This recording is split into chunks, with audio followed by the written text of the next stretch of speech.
Hey guys, I thought I would try a short video to review day 5 factoring just so that you can hear my voice tell you how to do the problems instead of somebody else's.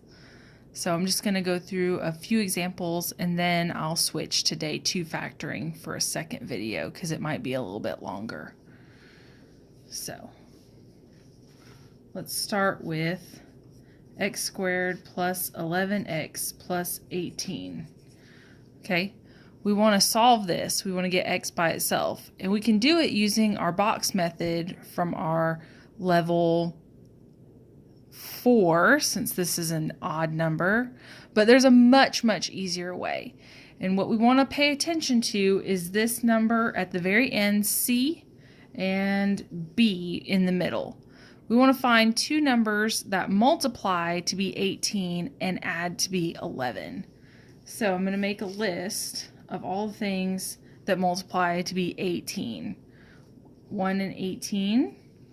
Well, that won't add to be 11, so that's not it. 2 and 9. Oh, that probably will be our answer because that adds to be 11. The other one is 3 and 6, which only adds to be 9, so that one's no good. So we're going to put those into factors. All right, and each of those are going to be equal to 0. So I'm going to take that 2 and 9, and they go right here into those factors. That's exactly what you were doing with your diamond problems, where you had a number right here and right here. It was multiply to be this and add to be this if you looked at the pattern in the first ones, and that's where that 2 and 9 come from. Then each of these you set equal to 0. X plus 2 equals 0. X plus 9 equals 0. And then you solve. That's a one-step equation. You guys can do that super easy. X equals -2 and x equals -9. And that's it. That's all you have to do. It's a pattern every single time. What two numbers multiply to be C and add to be B. So let's try another example. X squared minus 13x plus 40 equals 0. All right, 40 is my C value this time. So I'm looking for two numbers that multiply to be 40, but they add to be -13. That tells me that they're probably both going to be negative since this is a positive, because two negative numbers will make a positive. So all things that multiply to be 40, there's a whole lot of them, right? We have 1 and 40, 2 and 20, 4 and 10, and 5 and 8. That's going to be our ticket right there. 5 and 8 both multiply to be 40. But because 13 is negative, then I know that both of those factors have to be negative. So I'm going to have x minus 5 and x minus 8 are my factors. And then you set both of those equal to 0 because we're solving. We want to find the roots. And we get x equals 5 and x equals 8. So you just pretend that it's a diamond problem, just like we tried on that diamond problem page. Super easy. All about math facts. Let's try one more like that, and then I'll switch to the ones that are just a little bit harder, like the bottom 4 on your page. So this time we want all the things that multiply to be 24. And my 24 is negative, which means that one of my factors is positive and one of them is negative.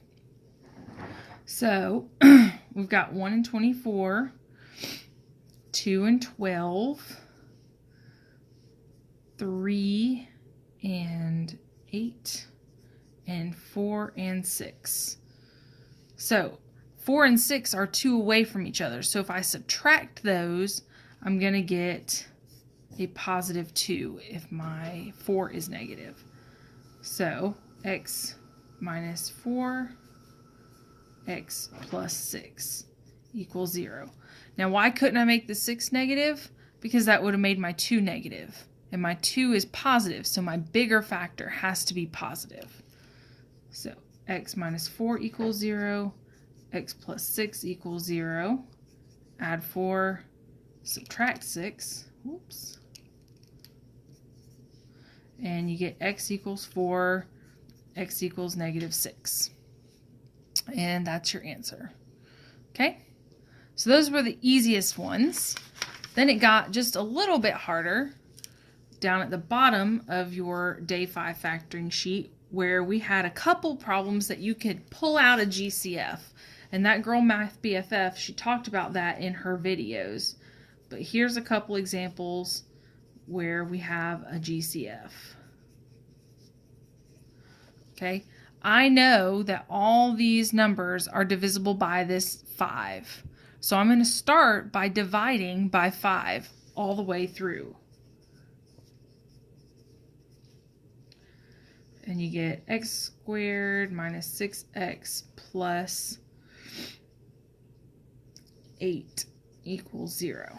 Okay, now this looks like those problems I was just doing. My a is back to being 1.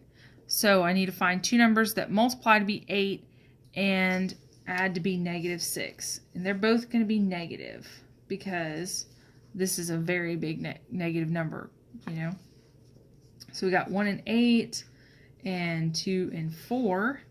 Well, 2 and 4 will add to be negative 6 if they're both negative. So x minus 2 equals 0 and x minus 4 equals 0. Well, what happened to that 5? Well, 5 is also technically an answer, but 5 equals 0 doesn't make sense. So we get to throw that solution out. So our solutions are x equals 2 and x equals 4. All right, one more example like that. This one's a little bit easier. You'll notice that all these numbers are even, right? 2, 2, and 4. So I can start by dividing everything by 2.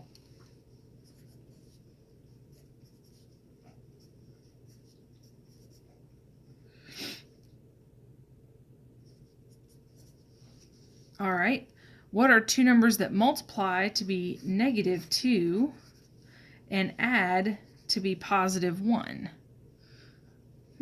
Well, there's only one thing that multiplies to be 2, right? 2 times 1. So if I subtracted those, because one of them is going to be positive, one of them is going to be negative, since my C value is negative, the 2 is going to have to be positive, and the 1 is going to have to be negative. So my answer is x minus 1, x plus 2 equals 0. And again, this 2 doesn't make sense because 2 equals 0. That's a silly solution. So we just get x minus 1 equals 0, x plus 2 equals 0. And then you add 1 and subtract 2, x equals 1, x equals negative 2. And those are your answers. So when you get problems that have a number out in front of your x squared, your a value, always see if there's a GCF first, because that's going to be the easiest way to solve, is if you have a GCF. It gets a little bit harder in the next lesson on day 6.